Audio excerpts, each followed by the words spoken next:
This is Rachel Ruth Tate, the Astrology Roadshow and the Astrology of Christmas, December 25th. Now, this might feel a little weird for Christmas because we have the moon in Scorpio. The moon entered Scorpio around 2 a.m. Central Time. And let's just say that the cookies we all made for Santa might have been a little stale or rotten, or maybe our Christmas meal is not going quite like we thought it would. Scorpio is the space of the moon's detriment. So if Christmas is feeling just a little bit weirder, ickier, or stranger than usual, that's this Christmas. And there are no other major aspects today, but the moon is busy and we are still coming off of that Jupiter-Saturn square. Now, keep in mind that the planets Jupiter and Saturn, one's in Gemini, one's in Pisces, and so the moon in Scorpio does see that Saturn in Pisces, so we might be feeling a little bit lower energy. That trine might have us feeling like glum, if you will, or stressed, or overwhelmed. So if you're feeling any of those ways, that's Christmas 2024. Next year will be different. But the moon will also square Pluto immediately upon entering, and it will square Mars retrograde. So Pluto and Mars are pretty close to opposite by this point.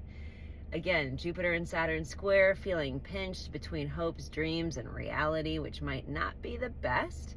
And then we're feeling a little bit stuck between our agency and our fear. So like power and fear, the I can versus I can't, kind of pressing each other down. As a Leo rising, I can tell you that with Mars retrograde in your first house, or wherever you have Mars retrograde, Mars is in Leo's sign, or the sun's sign of Leo. So wherever your sun is, your life force energy is feeling a little pinched, maybe a little less confident than usual. Maybe we're not feeling as shiny, right? I've got this little whatever this is here that won't freaking go away. It's like a little blemish, and I don't typically have many, but this little blemish keeps blemishing, and like blemishes have popped up upon it, and you're like, how?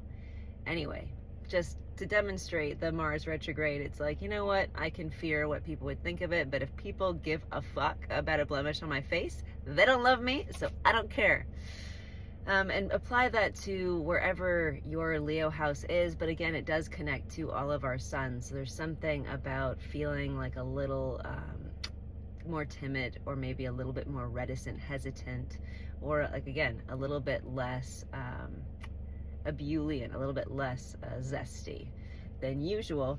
And then last, the moon in Scorpio will sextile the sun in Capricorn. This is my favorite transit, and it's coloring the majority of the afternoon and evening because the moon will only get to about 10 Scorpio today. So that's just time to do what you want to do, what you have to do, what you should do. The sun's in Capricorn, the moon's in Scorpio, so the moon is in the sign where Mars rules, one of them, and then the sun is in the sign where Mars exalts. And Mars, like I said, is now coming close to perfecting its opposition with Pluto. It's not the easiest astrology. It's not the most bouncy or happy astrology. It's a little bit somber or sober, and so we might find ourselves, like me personally, right, that Leo rising, I decided that I want to take my health back into, not back into my hands, because it's never been out of my hands, but prioritizing me. I feel like I have a South Node in Leo, North Node in Aquarius. I have been prioritizing other people. I've been putting a lot of time into my family relationships, into my professional relationships, into my clients, into my, you know, these other things in people, and then sacrificing myself instead. And with Mars retrograding back over that South Node of mine in the first house, I'm like, you know what? No, I'm going to spend that money on a New Year's cleanse for myself.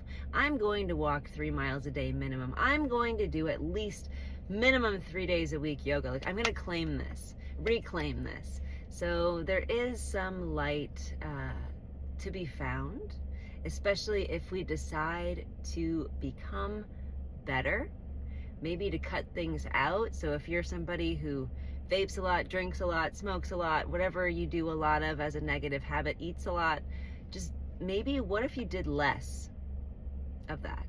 Now is the time to think about what might be good to cut out, especially for your life force. Like, I want to try and have a child, so I'm going to do dry January, but then I'm going to keep going, right?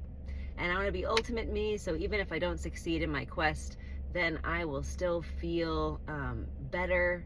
I'll feel better after Mars finally gets out of Leo and Cancer. So Mars will be in this Leo and Cancer space until next summer, until literally June. I think it goes into Virgo. So think about what effort you want to put in to be better for yourself and to feel better.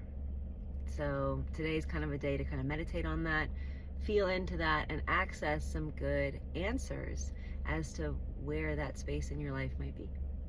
Happy Christmas.